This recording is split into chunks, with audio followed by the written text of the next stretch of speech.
Bienvenidos a una nueva conversación pendiente. En este caso, la número 24, que cae hoy, 24 de diciembre.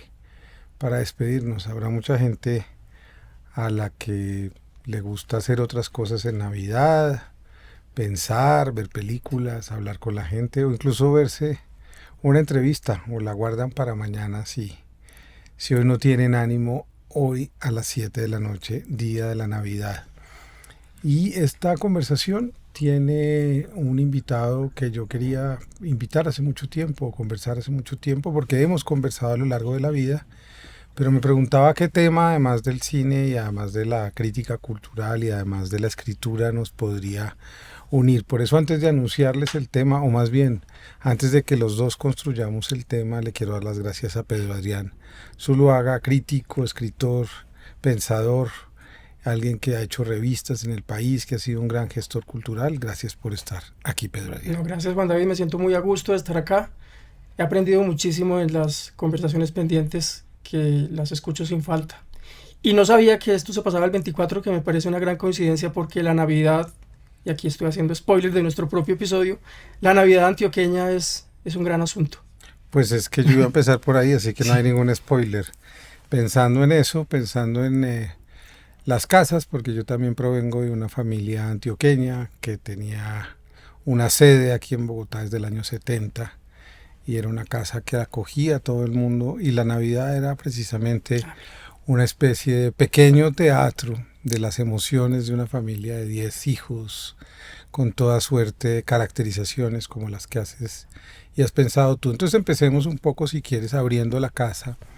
De lo que nos proponemos es pensar lo antioqueño como un etos, como una posibilidad de discusión, no como una posibilidad de fijación en todo caso de nada, de una identidad, pero sí como una discusión que creo que tiene o ha tenido en este año que ya se acaba algunos gestos y algunas ideas y algunos personajes que creo que pasan necesariamente por una discusión sobre lo que tú has planteado hace unos años en tu libro, que es el antioqueño. ¿Cómo es esa Navidad o qué ves tú en esa Navidad y en esa casa de la Navidad, que creo que de todas maneras ha tenido una gran influencia en cómo se celebra la Navidad en Colombia? Sí, yo creo que la Navidad es la fiesta de la reunión antioqueña, ¿no? Es una... Me gustaría pues empezar por aclarar que para mí Antioquia es más que una realidad física y geográfica, que también lo es. Me gusta pensarla como una idea, ¿no? Una idea que se ha construido con base en la observación material de unas condiciones específicas de la existencia que se dan en los pueblos antioqueños, que no necesariamente coinciden con la disposición geográfica del país, porque es una cultura expansiva. Y esa idea también se ha construido, además de la observación, con mucha imaginación, ¿no? O lo que hoy llaman imaginarios, ¿no? Se han construido mitologías, se han construido pensamientos sobre la vida allí que han terminado por confundirse con la realidad, ¿no? Entonces es una forma de traslapamiento de la realidad y del deseo, ¿no? Y yo creo que la Navidad antioqueña es eso, es como reunir a todos los miembros de la casa y darse cuenta de que esa casa antioqueña nunca estuvo constituida por una familia nuclear, ¿no? Por lo que consideramos una familia nuclear, padre, hijo, perdón, padre, madre e hijos, ¿no? Sino que era una casa como la que tú acabas de describir, una casa que admitía todo tipo de heterodoxias, ¿no? O sea, la casa antioqueña en sí misma es una heterotopía, ¿no? Como las que pensó Michel Foucault, como unos espacios otros, distintos a los regulados por cierta norma social. Entonces me parece que la Navidad era eso en un sentido mítico, ¿no? Pues yo recuerdo, de hecho ahora estoy recordando la primera foto de la que yo tengo noticia de mi propia familia, o sea, la primera que aparecía en el álbum era una foto muy borrosa donde había una natilla y unos buñuelos en el centro y como que la comida era el objeto principal de esa fotografía y los demás miembros de la familia como que estábamos ahí como telón de fondo de esa comida, ¿no? Y después el arte me ha ayudado, Juan David, a comprender, yo creo que, bueno, que es el antioqueño es un libro que intenta explicitar un pensamiento sobre Antioquia, pero con la ayuda de los artistas y del pensamiento que se ha creado en Antioquia, ¿no? Como pensando que en una zona tan ampliamente reconocida por su productividad económica, también ha habido una intensa productividad artística e imaginativa y de pensamiento. Entonces, claro, todos tenemos presente la Navidad de la Vendedora de Rosas, por ejemplo, ¿no? Esa Navidad perdida, que ya es una Navidad perdida. Lo que intenta Mónica, el personaje de la Vendedora de Rosas, es construir una Navidad contra todas las obstrucciones materiales que tiene para lograrlo. Entonces trata de crear de volver a reunir a esa familia que ya no existe, ¿no? Y bueno, por ahí entramos a un tema que es fundamental en la mentalidad antioqueña, que es la nostalgia de un mundo perdido, ¿no? Y señalan una primera ambivalencia, ¿no? Ese deseo de estar en la casa, que se concreta en la Navidad, volverse a reunir para estar juntos en Navidad, y al mismo tiempo un pertinaz, permanente, insaciable deseo de irse, ¿no? De irse de esa casa a conquistar el mundo, ¿no? Entonces, bueno, que esa noche se ponen de presente, digamos, todos esos asuntos con los que tú rodeas tu pregunta, y es que en todo caso, en el contexto de esa noche, de una noche como la que está sucediendo o va a suceder, en todo caso, cuando se emita el programa, hay una especie de conciencia de que se va a soportar temporalmente esa reunión, pero también una conciencia de las diferencias profundas que hay entre toda esa conformación familiar. Yo ignoro cómo sea hoy, lo estoy pensando, insisto, en mi familia, en tíos que eran conservadores, en tíos que eran de izquierda, en tíos que eran artistas, en tías que... Es decir, toda suerte de personalidades, sensibilidades que se habían ido de sus casas y que esa noche regresaban un poco a volver a activar el teatro de la casa. Me encanta esa interpretación. Sí, es como una pausa, ¿no? La Navidad es como una pausa, o era como una pausa, ¿no? Pues porque claramente se ha transformado, y hoy la Navidad antioqueña empieza con esta alborada tan criticada, este estallido de pólvora, la última noche de noviembre, y el saludo pues de diciembre, a partir de una cosa muy ruidosa, ¿no? Y muy pública. Yo pienso que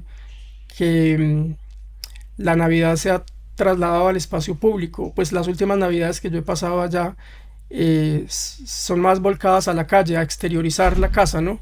A sacar la casa a la calle, ¿no? En realidad siempre fue un poco así, como que en todo caso en los pueblos antioqueños, y lo mencionas con esta amplitud de la casa misma era un espacio abierto, ¿no? Hasta cierto punto, porque cuando había que cerrarlo se cerraba, y con una forma muy radical de autoritarismo, ¿no? Entonces está esa tensión y esa ambivalencia entre abrir la casa y abrir la casa para el desorden, para que entren todos, y cuando corresponde volverla a reglamentar, ¿no? Con mucho autoritarismo. La casa que es la espacialidad de la que uno se va, o de la que se va el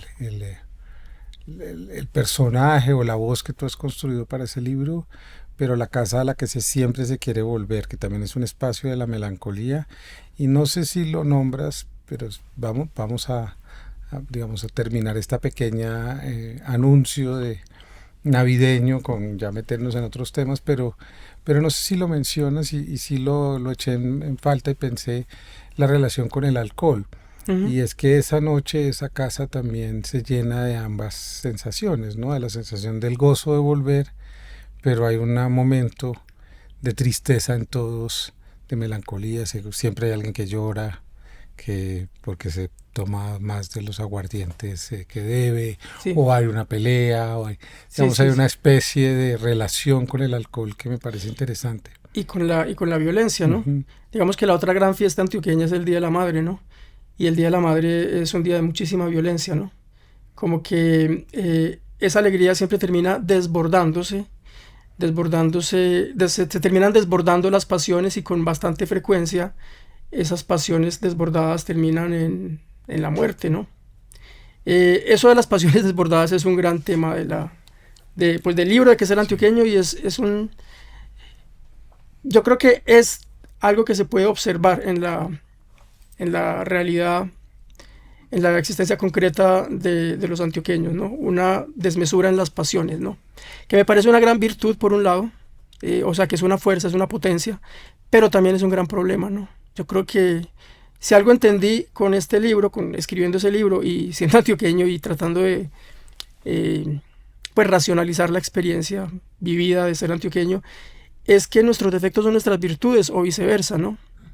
Y que por eso han fracasado una y otra vez los proyectos, que han sido varios, de regeneración antioqueña, ¿no? Que el origen, digamos, de la Antioquia moderna, bueno, la Antioquia del siglo XIX, pues tiene esa marca de un oidor que envió el virrey de la época como para corregir esos pueblos díscolos que había en Antioquia, que es el regenerador Moni Velarde.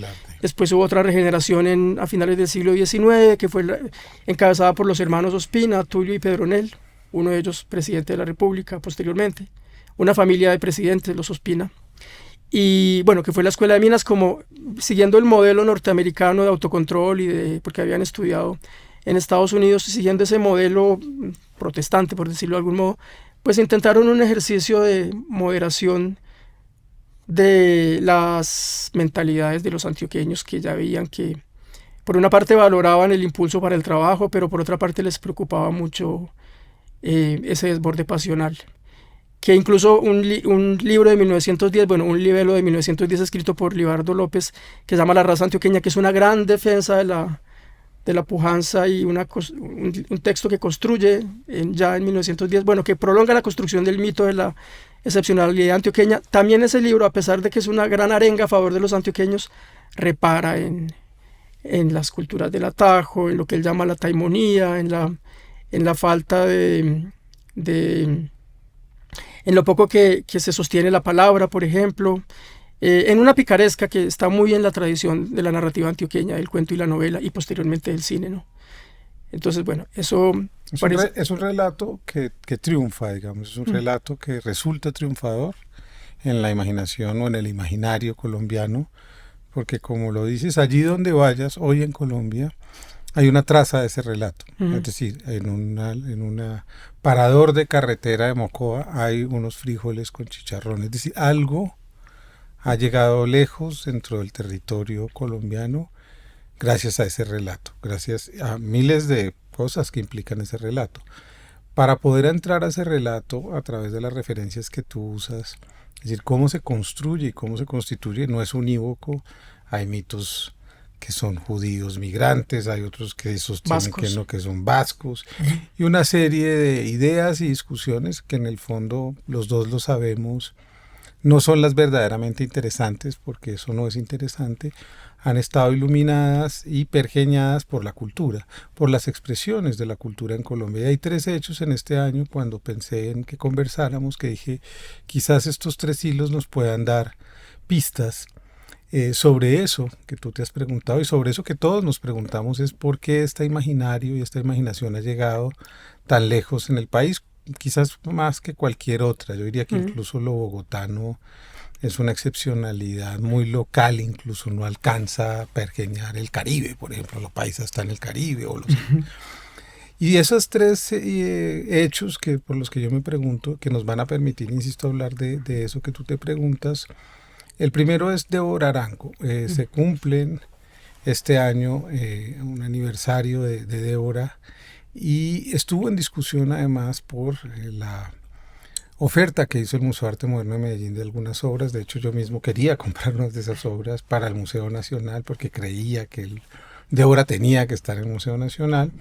Hubo discusiones que no se debería separar la obra, que toda esta discusión que se produjo públicamente, por fortuna acaba de inaugurarse una preciosa exposición que les recomiendo ahora en vacaciones en el Museo Santa Clara, en la calle Octava con carrera Octava del Ministerio de Cultura. Ahí está la exposición de Débora Arango. Pero hubo una cosa que a mí me llamó la atención y dije, yo voy quizás a espoliar a Pedro con esta idea. Es que el hermano de Débora sale en la emisora La W después de todo el debate, que estaba obviamente atacando al Museo de Arte Moderno por atreverse u osar ofertar estas obras. Julio Sánchez le pregunta en algún momento, ¿pero todavía le quedan obras? Y él dice, sí, claro. ¿Y hay para la venta? Pero claro que sí. Entonces toda la discusión sobre la ortodoxia y la defensa de ese canon, que ya sabemos que es bastante poroso el canon de Débora, pues terminaba convertida en una broma en donde se podía transaccionar en últimas con esa obra. Yo creo que Débora Arango es un símbolo que nos permite entrar a conversar sobre esa idea del etos antioqueño. Sí, bueno, antes de Débora, quisiera decir una cosa que me suscitó un comentario incluido dentro de la pregunta y es sobre la imaginación, pero me gustaría aterrizar la imaginación en un concepto de Felipe Martínez Pinzón, que es un intelectual que admiro muchísimo, editor de estudios críticos sobre la vorágine, bueno, un investigador que me parece fascinante y que habla de imaginación espacial y que se desarrolló especialmente en el siglo XIX, no solamente en Colombia, sino en todo el mundo, como esta idea de asignar a los espacios ciertas características. Entonces, ya que hablabas de relato, yo creo que sí, que el relato de la excepcionalidad antioqueña fue construido en una especie de sincronía entre observadores locales y observadores externos, extranjeros y colombianos, y bueno, voy a mencionar algunos, no sé, José María Samper y Soledad Costa de Samper hablaron de la excepcionalidad antioqueña, vieron que ahí había algo que no cuadraba con el resto de los grupos culturales del país, ¿no? Y bueno, Soledad Costa de Samper es en gran medida una de las responsables del mito sobre la constitución judía de la población, de la población antioqueña. Y hablando de etos, bueno, siempre hemos atribuido a Orlando Falsborda la idea de que, por ejemplo, en el Caribe había un etos no violento, ¿no? Había una disposición de la gente del Caribe para resolver los problemas de manera no violenta, ¿no? Para hacer acuerdos, concesiones, en fin.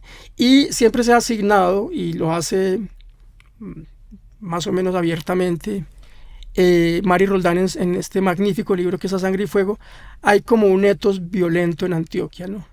Ella, pues este libro A Sangre y Fuego es un libro sobre la violencia con mayúscula, la violencia bipartidista, y ella pues repara en que las zonas más castigadas por esa violencia en esos años, en finales de los 40 y comienzos de la década de 1950, son zonas que están por fuera de la zona medular antioqueña, o sea, son las fronteras antioqueñas, el norte, el Bajo Cauca, Urabá, el Magdalena Medio, donde precisamente no hay, o hay poblaciones que no se consideran antioqueñas, pero que el etos antioqueño considera que debe antioqueñizar, ¿no?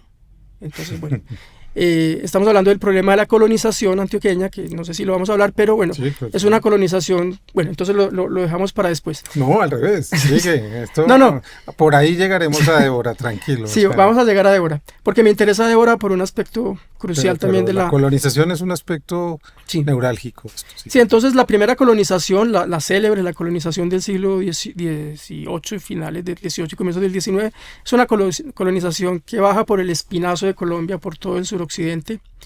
Produce, hay un desacuerdo histórico sobre el significado de esa colonización. Hay investigadores colombianistas, es decir, extranjeros hay colombianistas colombianos y colombianistas extranjeros, pero hay gente como James Parsons o incluso Eduardo Santa, que es colombiano, que tienen una visión un poco heroica de esta colonización y que dicen pues que eso generó una sociedad de pequeños propietarios, ¿no? Después ese entusiasmo ha sido moderado por investigaciones como las de Catherine Legrand en su libro sobre la protesta campesina en Colombia, donde habla pues que esta colonización, como es más o menos reconocible, pues generó múltiples expolios y violencias, que fue una colonización aprobada por el Estado a través de la concesión de baldíos, pero que al mismo tiempo en las distracciones estatales se cometieron muchos abusos y mucha especulación y bueno, en fin. Pero esa colonización, digamos que heroica, se complementa con la otra colonización mucho más contemporánea, que es la colonización hacia el norte del país, la colonización del sur de Córdoba y bueno, la colonización un poco de la que estabas hablando hace un rato, cuando dices que uno en cualquier parte se encuentra un negocio antioqueño. Entonces, el significado de esa colonización está en disputa. Por ejemplo, yo tuve una conversación hace un par de años en un programa de Teleantioquia con Juan Luis Mejía y José Obdulio Gaviria, que era el moderador, y Juan Luis, pues es que es un gran estudioso de la mentalidad antioqueña y de la cultura antioqueña, decía, sí hubo violencia, porque yo recalcaba la dificultad o las violencias que hubo en el encuentro de los colonizadores con otras poblaciones indígenas, afro o campesinas que existían en los territorios colonizados, y él decía, sí hubo violencia, pero en todo caso menos violencia que en otros procesos de colonización. Siempre hay como una aprobación social había la necesidad de casi de domesticar algo y es el domesticador. Pero en Pero todo volvamos caso, a Débora. fíjate que ahí hay es que me haces pensar en algo que me interesa y es, fíjate que la necesidad es, y creo que lo haces una y otra vez, es complejizar ese relato, porque en el fondo cualquier proyecto colonizador tampoco es un proyecto único, no tiene una sola dirección, tiene tensiones, tiene regiones en donde han operado, y además no ha sido, a mi modo de ver, y ahí te lo dejo como para que lo pienses si quieres y me cuentes. No ha habido además solo una ola de colonización, No. esa se quedó como la colonización única, pero ha Heroizada por habido Francisco varias Antonio Cano en su cuadro de... colonizaciones, incluyendo a mi modo de verla del narcotráfico, a la que ya llegaremos en su momento. Bueno, entonces Débora. No, digo porque Débora representa esa Medellín o esa Antioquia de los años precisamente de la violencia de la que hablas tú, pero representa varias tensiones que tú expresas y se considera unívocamente que hay un machismo, que solamente hay una especie de ninguneo a lo femenino, pero sin embargo ha habido mujeres heroicas, valientes, revolucionarias, pues más que Débora. Entonces yo creo que es ahí donde se expresa mejor eso que tú quieres decir. Esa no contradicción. Hay una sola manera de coger Sí, el claro, Débora es de algún modo contemporánea de Betsabe Espinal, contemporánea de María Cano, esa generación que... Esa generación de mujeres que en una cultura muy patriarcal y muy conservadora pues tuvieron una voz, ¿no? Sí, me interesa mucho esa presencia de estas mujeres. También me impresiona mucho, especialmente en el caso de Débora y en el caso de María Cano, el destino final de esa rebeldía, ¿no? Bueno, siempre se ha pensado que Débora, y bueno, se acaba de publicar un libro de Víctor Cabezas Albán, sí. Un libro muy, muy interesante que construye, digamos, un perfil periodístico ambiciosísimo sobre Débora Arango.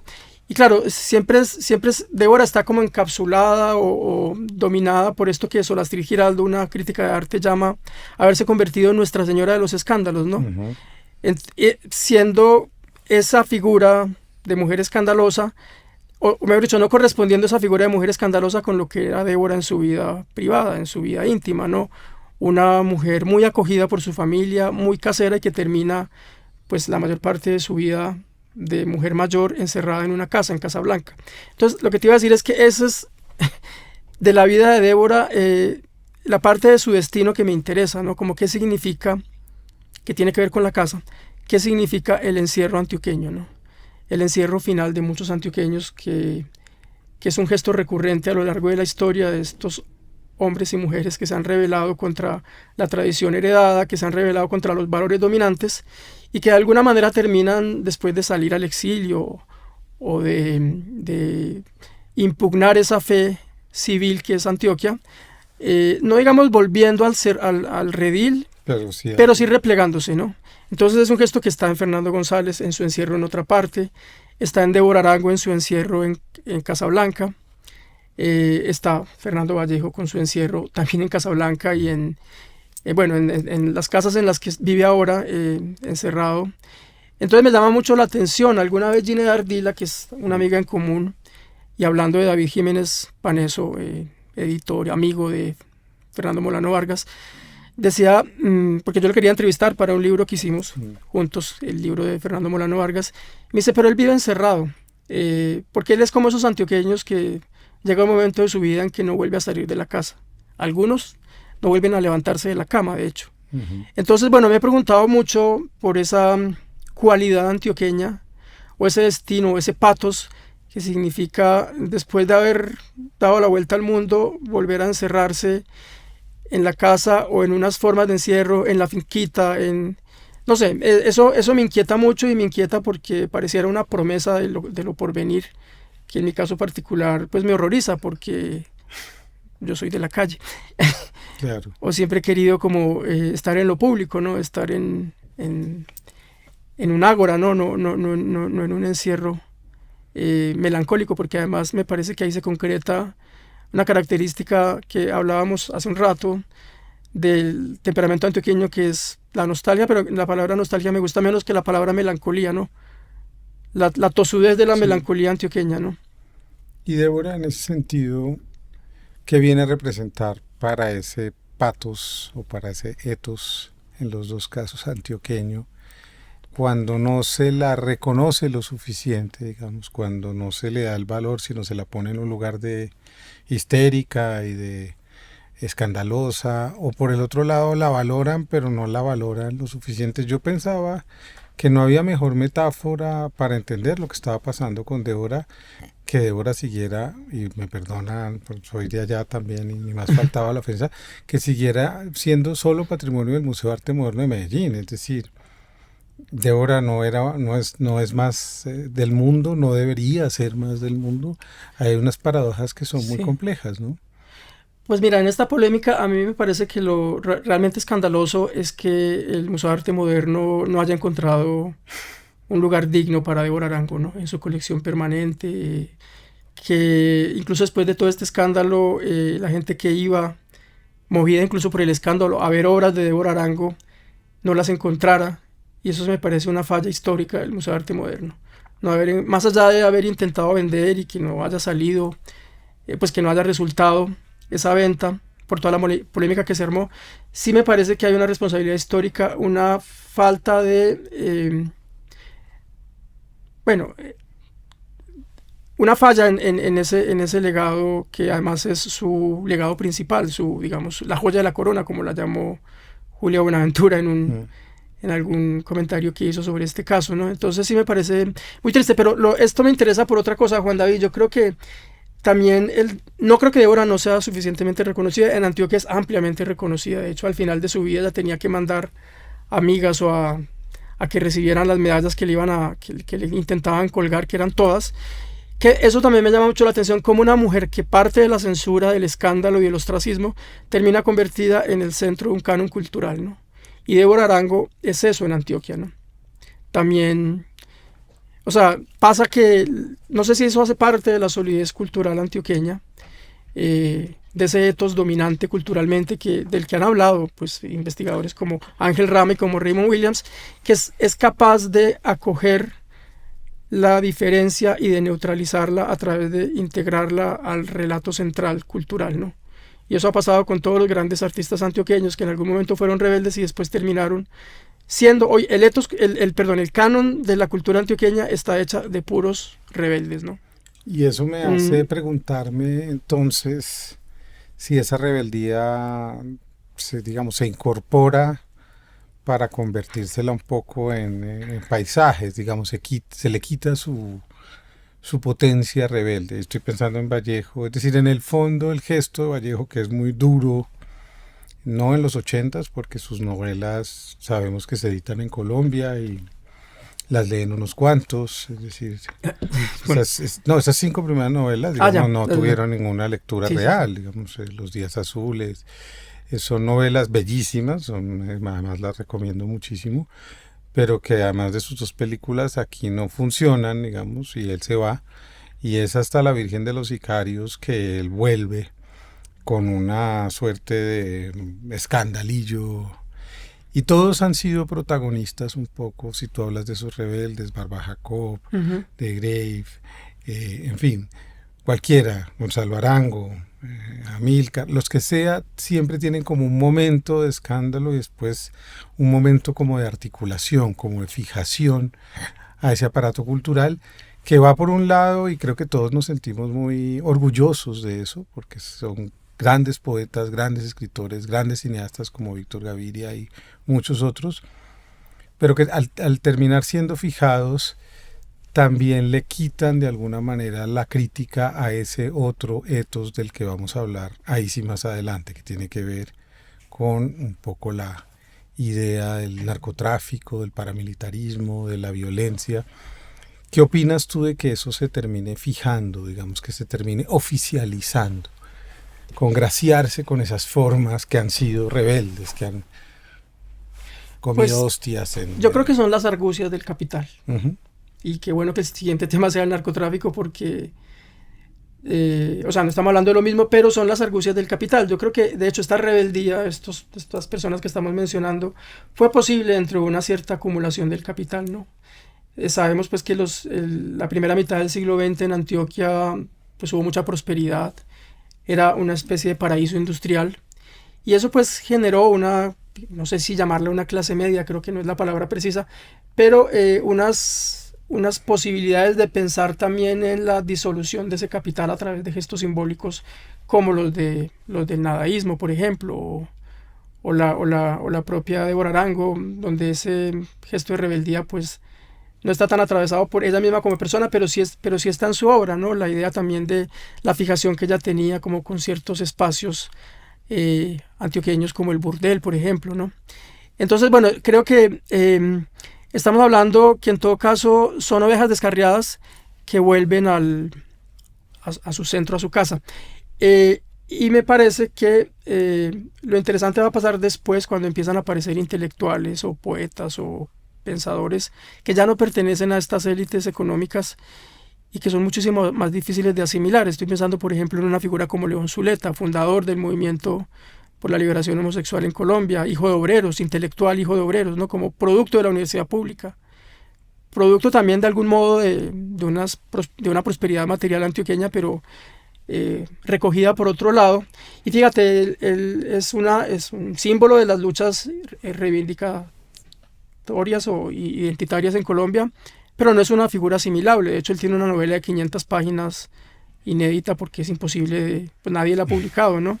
Entonces no todo es asimilable, no todo es asimilable. O un Darío Lemos, ¿no? Uh-huh. Este gran poeta, este ángel puro del nadaísmo que Belisario Betancur, cuando fue presidente, bueno, Colcultura, creo que Juan Luis Mejía era director de Colcultura, cuando publican su único libro de poemas, Sinfonías para máquina de escribir. Gustavo Cobo, ¿no? Sí, como editor de esa colección. Sí. Entonces, no todo es asimilable. Me parece que no todo es asimilable. Hay algo que es no asimilable también en razón a su radicalidad, ¿cierto? Y a la prolongación del gesto, ¿no?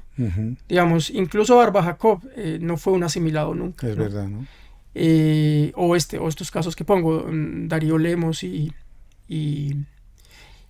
¿cuál era el que mencionaba León antes? Zuleta. Y León Zuleta, exactamente, no fueron... Bueno, Estanislao mismo, ¿no? Estanislao mismo, sí. Tampoco fue asimilado, ¿no? Y tampoco fueron asimilados que, bueno... los mataron, ¿no? A León Zuleta lo mataron y a José Manuel Freire, el dramaturgo muy difícilmente asimilable, también lo mataron en una época pues de limpieza social que yo creo que es fundamental para entender. En estos días escuchaba a Olga Bear hablando de los 12 apóstoles, pues a propósito de la condena de Santiago Uribe Vélez, y pues hablaba de limpieza social, o sea, pensar lo que ha significado la limpieza social nos llevaría a unos lugares muy inquietantes. Lo que ha significado la limpieza social en Antioquia, no, porque no ha sido solamente en Antioquia, pero en Antioquia ha tenido un acento particular. Y también escuchaba el programa que hiciste con Diana Salinas a propósito del parqueadero Padilla, y pues ella decía más o menos la economía del paramilitarismo y la economía la organización del paramilitarismo está más o menos clara, y está clara desde los años 90, cuando se descubre esta documentación del parqueadero Padilla, pero lo que no está claro, decía ella, y estoy muy de acuerdo, es las mentalidades que sostienen esta organización económica y esta infraestructura, ¿no? Ahí, bueno, está el libro de Alonso Salazar, Las parábolas de Pablo, está mi propio libro, y hay mucha investigación académica, pero sí creo que falta mucho más rastrear, porque... sobre todo un tema que creo que hay que ponerle en esos términos, ¿por qué la aprobación social amplia? No digamos del narcotráfico, que esa es otra cosa, pero del paramilitarismo, ¿no? Esa justificación tácita, o a veces no tan tácita, sino directa y explícita, del proyecto paramilitar, que es un proyecto de limpieza social, ¿no? De limpieza de toda disidencia. En esos rebeldes que tú mencionas, hay rebeldes, por supuesto, de izquierda, que se van a conformar grupos guerrilleros. El ELN, por supuesto, proviene de gente de Antioquia. En las FARC, por supuesto, pues Manuel Marulanda era un hombre de etos antioqueño, era de Marquetalia. Y después, dentro de esos rebeldes, por supuesto, hay toda suerte de liderazgos, León Valencia, en fin, mucha gente que ha ocupado lugares en la diversidad y en, digamos, la heterodoxia del país. Estos profesores, Héctor Abad, todos los profesores asesinados, Carlos Gaviria, José María Valle, Jesús María Valle. Pero uno puede decir todas estas gentes y todas estas personas un poco han sido desaparecidas del relato oficial en tono mayor o eso simplemente una especulación, la incursión del narcotráfico en nuestra vida. No el narcotráfico en tanto industria de exportación de cocaína, sino en tanto mentalidad, que en gracia de discusión puede que empiece en los 50 o en los 60, pero en los 70 va a tener su expresión, digamos, y va a ser el cartel de Medellín, el primer cartel, digamos, en preponderancia, si lo queremos poner así, y ahí empiezan unas relaciones que eran mi segunda pregunta, por supuesto, de esta conversación, y es la incursión de un personaje como Álvaro Uribe Vélez en la vida nacional, que empieza ya desde los finales de los años 70 y que va a significar una cantidad de relatos que nos tienen hablando hasta hoy de esas implicaciones de la vida social del empresariado y la connivencia con esa nueva industria que apareció por parte del crimen y de los criminales que empezaron a traficar con cocaína, primero con insumos y con base y después ya con fabricación de cocaína. Usando la ruta del contrabando, ¿no? También una... Que también tiene una historia, ¿no? Una historia donde hay una importante presencia antioqueña. Sí, hay un mito, uno de los tantos mitos que ha generado Antioquia, y es pensar que el narcotráfico es como un accidente, ¿no? Como una especie de interrupción medio mágica en una Arcadia conservadora donde todo funcionaba bien. Digamos que es un poco la idea que sostiene una película como Amigo de Nadie, ¿no? Basada en el libro de Para salvar a un amigo. Amigo de Nadie, la película de Luis Alberto Restrepo, basada en el libro de Posada y Gaviria, ¿no? Y creo que es pues muy equivocada, y creo que tenemos herramientas para pensar que el narcotráfico, más que una interrupción, más que un accidente, es una continuación de unos procesos sociales que debemos mirar en una historia de larga duración. Creo que lo hace Alonso Salazar en Las parábolas de Pablo, y lo han hecho muchas personas, lo hace el propio Víctor Gaviria en sus películas y en su obra en general. Entonces es como, primero también hay que considerar lo que significó para Antioquia el fracaso o la crisis del modelo industrial, ¿no? Yo creo que eso no está suficientemente estudiado, lo que significó la crisis de la fábrica antioqueña. Era como un lugar donde se ejercían estas prácticas por un lado, como una especie de igualitarismo, ¿no? Que es una idea que muchos investigadores han mencionado sobre Antioquia. Antioquia es una sociedad mucho más igualitaria que otras sociedades del país. Lo mencionaba Parsons, lo mencionaba Raymond Williams, Miradas extranjeras, pero como esta idea un poco de observación material de que evidentemente en Antioquia patronos y empleados se pueden sentar a la misma mesa, lo que no pasa en Bogotá. Y también de que la fábrica antioqueña tenía unos mecanismos de ¿cómo decirlo?, de control social, tenía muchos beneficios para el empleado. O sea, había como unas garantías mínimas. Sí, cuando no eso, y cuando eso o la caridad, el ejercicio de la caridad administrada por la Iglesia Católica. Entonces había como unos mecanismos para mantener a raya todas las disidencias sociales o los intentos de revuelta que pues siempre han estado ahí como un fantasma asediando, ¿no? Bueno, entonces lo que uno se da cuenta es que esa idea del accidente pues se cae de su peso por falsa, ¿no?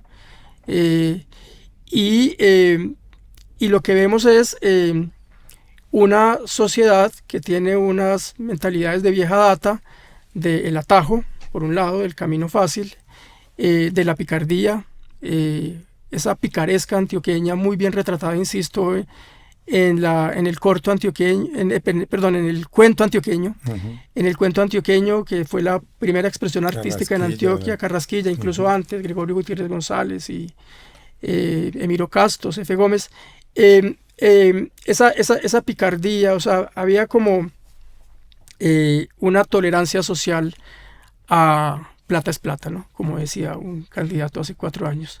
Entonces sin eso no se puede entender la penetración del narcotráfico en Antioquia, y sobre todo no se puede entender sin afrontar seriamente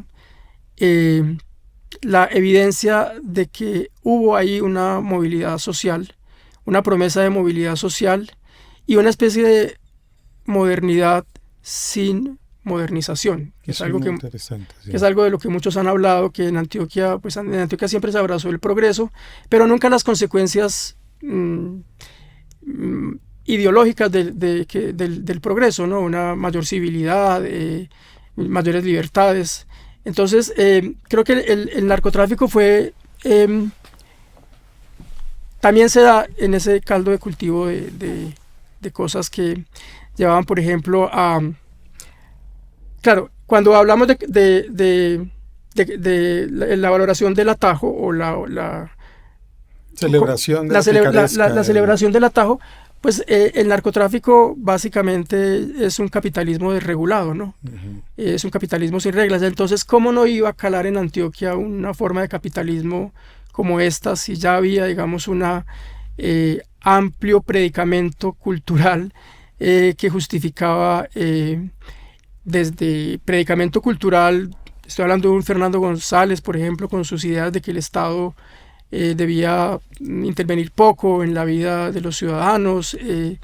Entonces me parece, o sea, como esta idea de entre menos Estado mejor, ¿no? O en todo caso, digamos, una ilusión federal que ya estaba presente desde de los gobiernos de Ospina en los 60 del siglo XIX y así sucesivamente, ¿no? Entonces yo creo que sin esa vieja pelea antioqueña contra el Estado, que se puede rastrear desde el siglo XIX, justo con la colonización, lo que decía, el Estado favoreció la colonización, pero también se le hicieron quiebres cuando el Estado no estaba, pues la colonización especulaba, la colonización tomaba atajos, ¿no?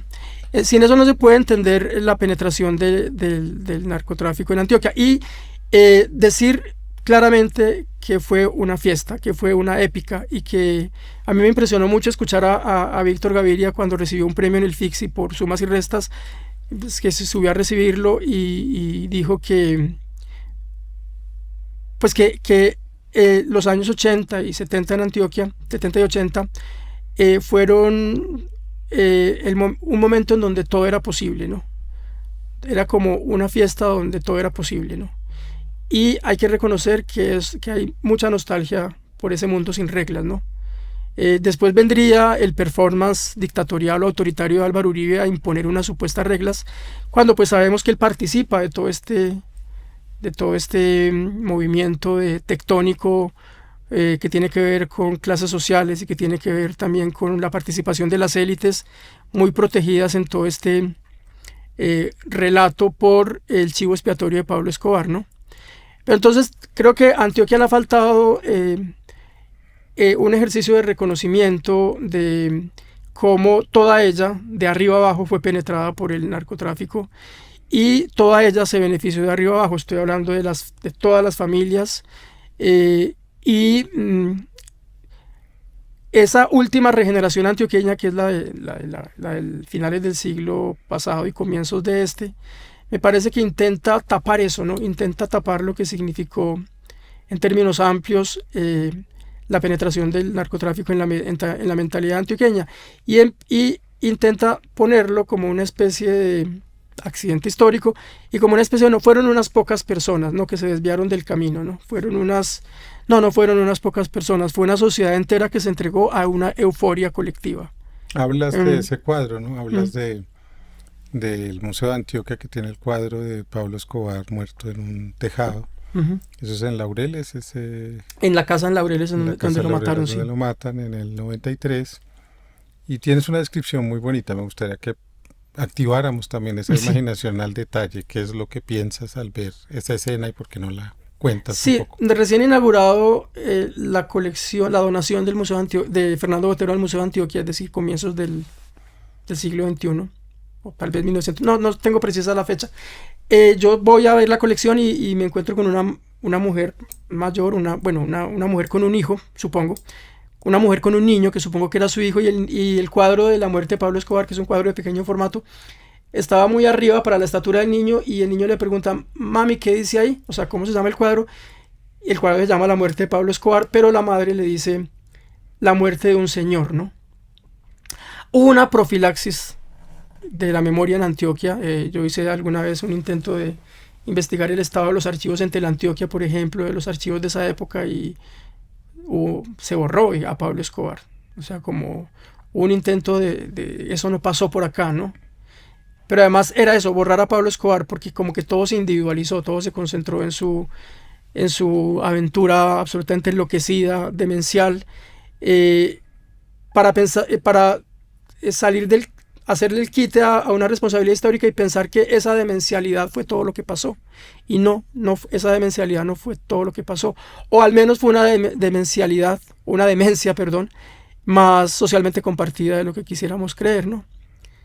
¿Qué quiere decir para ti que esa mentalidad, por lo menos en lo verdaderamente popular, que es la calle, que es el comercio, que es la venta de mercancías, que es la manera de denunciar ciertos lugares, no solo en Medellín, en todo el país, Pablo Escobar haya triunfado como símbolo cultural?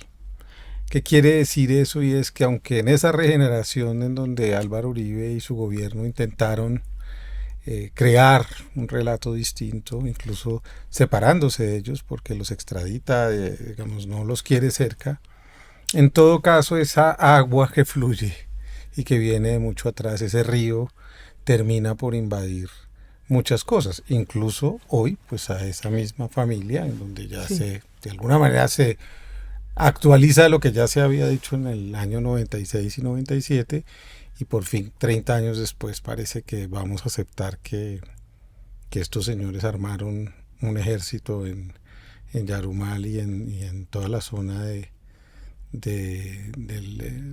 esos nordeste antioqueño. Sí. ¿Qué quiere decir para ti eso? Ese triunfo de un rebelde que fue un rebelde sacrílego, asesino, brutal, como muchos otros, digo, no era el único, pero ¿qué quiere decir eso para ti? Pues yo creo que quiere decir que ese etos dominante antioqueño que se ha querido promover desde una zona medular antioqueña, esta categoría de zona medular la usa Mari Roldán para hablar de que el etos antioqueño pues parte de un núcleo central del departamento que es Medellín y algunas subregiones cercanas, y que ese etos dominante basado en el trabajo, en la idea de la persona hecha pulso, del emprendimiento, de darle una importancia central en la vida al papel de la iglesia, pues creo que ese etos hizo agua, ¿no? A pesar de el performance restaurativo de Uribe o de la familia Uribe Vélez, sabemos que dentro de la misma familia hizo agua, ¿no? Dentro de esa misma familia prototípica antioqueña hizo agua ese etos, ¿no? Y hoy lo que uno ve es que porque tampoco es simple, o sea, creo que hay que partir de la base de que estamos ante una situación muy compleja. En Antioquia, por un lado, está el emprendedurismo, el emprendimiento como un gran relato de movilidad social, ¿no? Los emprendimientos de todo tipo, y esta idea también de no quiero nada del Estado, no me regalen nada, la ansiedad o la pulsión contra la izquierda parte un poco de ahí, ¿no? Que la gente de izquierda pues lo quiere todo regalado y que chupa de la teta del Estado, y en fin, todo lo que sabemos que pasa. Eso está vivo, pero por otro lado, pues está vivísima. En realidad a mí me impresiona mucho acercarme a la gente joven de Medellín en general y ver cómo eso no tiene sentido en muchas de estas poblaciones jóvenes, grupos sociales que son una especie de versión continuada de Rodrigo de No Futuro, ¿no? De los personajes de Rodrigo de No Futuro. Hace 3 años, una película Ángel 69 que actualizaba, de Teo Montoya, que actualizaba como esa idea del no futuro que nos tiró en la cara Víctor Gaviria, porque fue toda una sorpresa encontrarse con que esto pasaba. En las entrañas de una sociedad que había creído supuestamente en el trabajo, en el ahorro de los placeres, en el autocontrol, encontrarse con esta idea de unos jóvenes que consideraban que la muerte era un bien, y que la vida se podía entregar a favor por el brillo destellante de coronar un negocio, darle algo a la mamá, o sea, como esas pequeñas victorias en las que incluso se sacrificaba la vida misma. Eso era muy sorprendente, ¿no?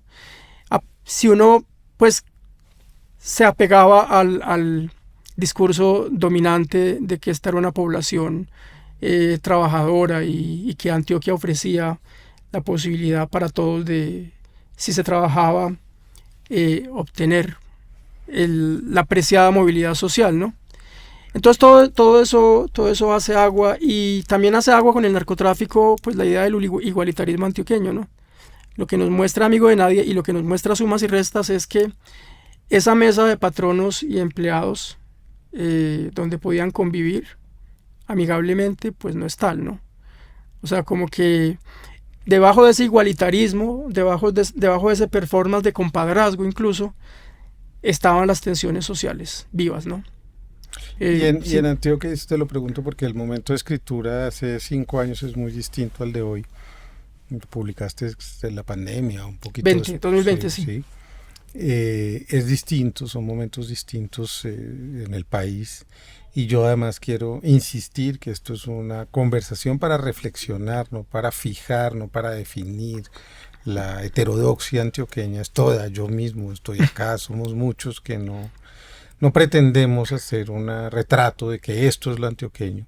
Eso no sería interesante, sino precisamente hacernos preguntas, pero quizás en gracia de poder discutir y de pensar, ya yendo hacia el final, es esa imaginación o esa forma de asumir la vida capturó Antioquia, y se puede ver en un momento como hoy, en donde solo parece, porque uno solo oye medios bogotanos,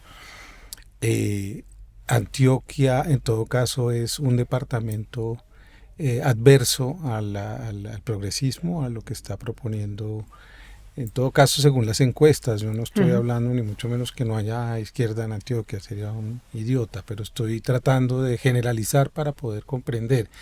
Ese triunfo es plausible aún en Antioquia, ese triunfo de eso que estamos hablando, de ese ser patronal, aniquilador, en fin, porque angustia, ¿no? Porque Sí. uno sí piensa que seguir hablando así en un país que está tratando de cambiar su sensibilidad y con tantas herramientas que hay presentes en la cultura antioqueña, asusta que se siga imponiendo.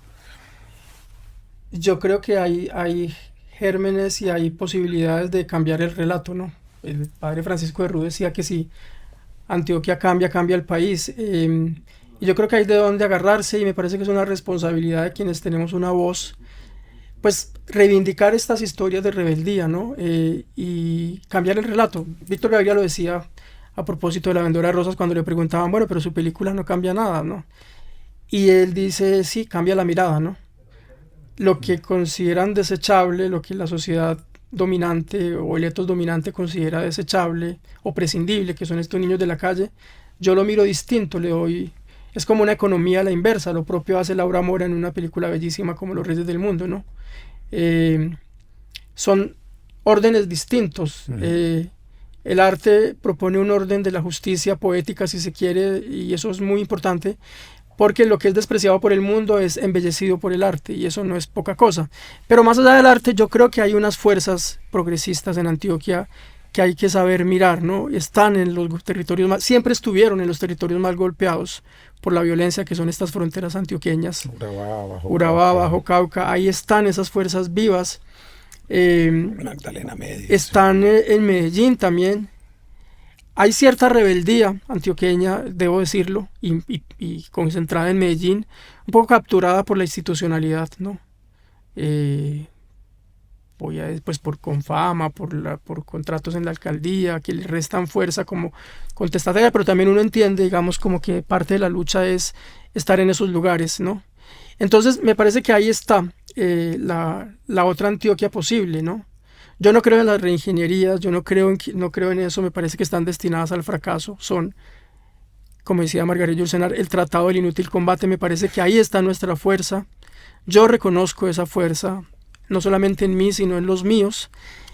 Esa terquedad, esa tosudez, esa pasión.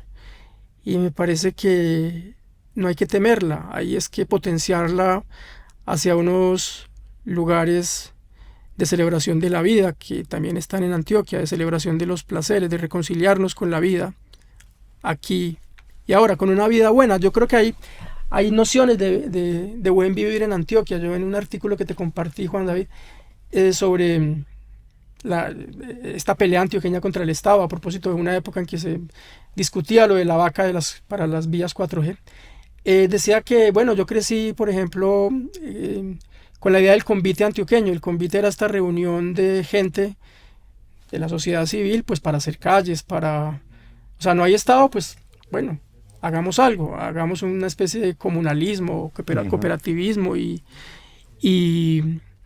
yo creo que esas fuerzas existen. A mí me parece que lo hablaba con alguien, Emilio Gómez. Claro, existe la idea de la minga en el mundo indígena y bueno, y la idea de vivir sabroso en el mundo afro. Y en la Antioquia hegemónica, estoy hablando de la Antioquia hegemónica, ese núcleo, esa zona medular, pues existen unas figuras. Bueno, aparte de la Navidad, que me parece que fue con la que empezamos, esa idea del convite. O sea, sí hay maneras de estar juntos en Antioquia. Ha habido maneras de estar juntos, ¿no? A pesar de la terquedad y la tosudez del individualismo antioqueño, ¿no? Y del autoritarismo antioqueño, que es... el autoritarismo sabemos que es otra forma de atajo, ¿no? Es otra forma de vía fácil porque pues las formas consensuadas son más lentas. Plausible. Sí. Quería terminar pensando en eso que dijiste, y es el arte organiza también de otras formas. Y entonces el arte también nos pone problemas y nos ha puesto problemas este año por una película que ha sido muy exitosa, que se llama Un poeta. Y ha puesto a la gente a conversar, ha puesto a la gente a hablar. Evidentemente es importante que la gente hable, no que solo las discusiones en círculos académicos o culturales sean las que coopten la posibilidad de conversar sobre el arte. Pero en todo caso, dentro del sector cultural y artístico no deja de haber una queja de cómo aparece esta suerte de burla a un poeta en medio de este momento, digamos, cómo se lo miserabiliza, cómo se lo caricaturiza. Yo no estoy tan de acuerdo, creo que no voy a hacer una crítica de la película, no me corresponde, ya la has hecho tú y los invito a oír el muy interesante podcast que hizo Pedro en Gaceta. Pero en todo caso es una película que nos pone problemas, que se produce en Medellín, y que además se produce en un año en donde hay una discusión enorme por un festival que ha sido acusado de ser de izquierda toda la vida y al que este año le quitan los recursos, que es el Festival Internacional de Poesía de Medellín. Entonces todo eso nos sirve, me parece, para imaginar no solo la poesía en todo esto que es, sino esas paradojas que también provienen de Antioquia y que nos muestran esas tensiones precisamente entre un realizador que elige a un poeta para su película y unos poetas, muchos de ellos que se sintieron aludidos por la película, que están al otro lado y que se están quedando sin festival. ¿Cómo ves? Pues también estoy en desacuerdo con la idea de que es una película miserabilista. Yo creo que el tema del miserabilismo está puesto de presente justamente en una escena crucial, que es la de cuando esta organización de poesía va a intentar comprar el silencio de la familia de la joven poeta con la que el protagonista poeta tiene relación, pues intentando llevarla a los círculos de poesía.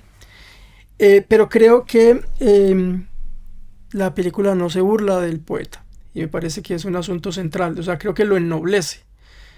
Creo que sí, está claro que es un poeta borracho, delirante, roto físicamente y roto espiritualmente, pero conserva una cosa que también es un don, que es la nobleza. Se lo dice su madre, ¿no? Mi hijo, usted es noble, ¿no? O sea, usted no tiene trabajo, usted tiene la vida vuelta a mierda, pero usted es noble, ¿no? Y eso me llama mucho la atención porque nos lleva a otro lugar, ¿no? A la posibilidad de pensar hoy qué significa la nobleza hoy. Y no me parece un tema ni mucho menos menor, ¿no? ¿Y qué significa la nobleza en un mundo como este? En un mundo transaccional, en un mundo donde todo se compra y todo se vende, y él no vende su nobleza. Entonces me parece que yo me quedo con eso de un poeta, ¿no? Y bueno, me me interesa. ¿Y de los sí, otros poetas? de los otros poetas, mira, la poesía fue muy importante desde los años 80, incluso la poesía de Acuarimántima, de donde viene Víctor Gaviria, Elkin Restrepo, José Manuel Arango y otra línea que era la de Prometeo con Fernando Rendón. Creo que resistieron, que eso fue una forma de resistencia en medio de esta homologación o esta euforia. Había una voz ahí, había en esos años de la euforia hubo varias resistencias, varios lugares como raros y utópicos en Medellín. Por ejemplo, lo que reconstruye Héctor Abad Faciolince en su novela Salva mi corazón, todo está bien, que era esta casa en el centro, otra casa muy cerca de donde, alguna de esas casas fue muy cerca de donde vivió al final de su vida María Cano, que era una casa donde se juntaba una gente, Luis Alberto Álvarez, Lía Master, Paul Bardwell. ¿Y tú? Yo estaba muy joven. Sí. Pero ibas ahí. No iba ahí, pero bueno, tuve como recibí de rebote el efecto de eso que pasaba ahí, que era en medio de esa hecatombe, o esa euforia, como la queramos llamar, o ambas cosas, hecatombe y euforia, pues una gente que veía narcotráfico, habla Pedro, sí. Veía cine, cocinaba, escuchaba Mozart, y entonces creo que está eso, está la poesía, como que en el arte antioqueño, me lo decía un amigo, Jorge Iván Agudelo, hay una literatura, y que decía él, que representa bien Héctor Abad Faciolince, que se hace de espaldas a la ciudad, ¿no? Y que me parece importante que exista la posibilidad del incilio antioqueño, ¿no? Angosta es un ejemplo de eso, ¿no? Una novela que imagina una ciudad, imagina o porque la ve, una ciudad compartimentada y que no se puede comunicar. Una ciudad encerrada, protegida del miedo a toda esa revuelta impensada que significó el narcotráfico. Y está una cultura, una novela y una poesía de cara a la ciudad, ¿no? Como la de Víctor Gaviria y como la de algunos de estos poetas que menciono. Entonces, sí hay muchas cosas del Festival de Prometeo que molestan. Por supuesto, se trata de un festival hecho con ciertos rasgos patriarcales, personalista, como muchos de los eventos culturales en Colombia, pero es imposible no reconocer. O sea, en Colombia solemos caer en esas dicotomías.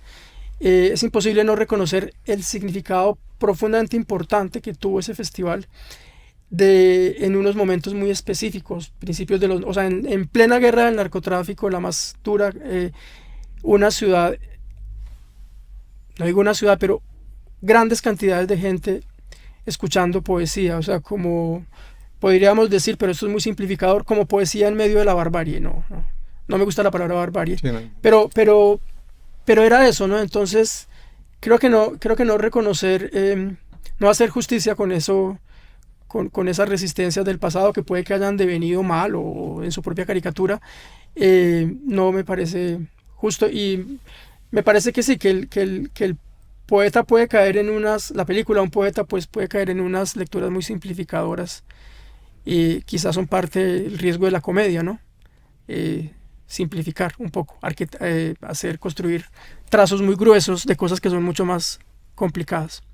Pues yo te agradezco porque creo que intentamos rodear el tema, creo que podemos hacer más conversaciones así, porque creo que van floreciendo cosas, pero yo quería señalar que la manera en que elegí tratar este tema tan complejo con Pedro Adrián, a quien le agradezco por estar aquí en Conversaciones Pendientes, fue pensando que Débora Arango hoy está en una iglesia exhibida, que Álvaro Uribe Vélez está en un juicio, por lo menos en primera instancia condenado, y que un poeta fue un éxito en cines. Entonces ahí hay tres paradojas lo suficientemente dicientes de ese mundo que nos propusimos y que se ha propuesto pensar Pedro Adrián con lucidez, no solo en el libro, sino en muchos de sus textos, en un libro que tiene sobre la novela colombiana entre 1800, la enfermedad en la novela colombiana entre finales del siglo XIX y el 35, y en cada una de las lúcidas columnas que publica en Gaceta, en Razón Pública y muchos otros. Y te iba a decir otra cosa, agregando esto a propósito de un poeta del juicio a Uribe, también que esta idea de la mano negra tiene rostros, ¿no? Esta mano negra que ha sido muchas veces una manera de encubrir la operación de ciertos actores armados en Colombia, pues que creo que la sentencia contra Santiago Uribe Vélez muestra que esa mano negra tiene rostros, ¿no? Y que por una vez podemos nombrarlos, ¿no? Con toda su carga de responsabilidad. Los apóstoles tienen nombre. Gracias, Sí. Pedro, por esta conversación, y a ustedes gracias por estar aquí. Que esta noche coman natilla, buñuelos, tamales, lechona, frutas, lo que quieran, o se acuesten a dormir. Cada quien celebra como puede.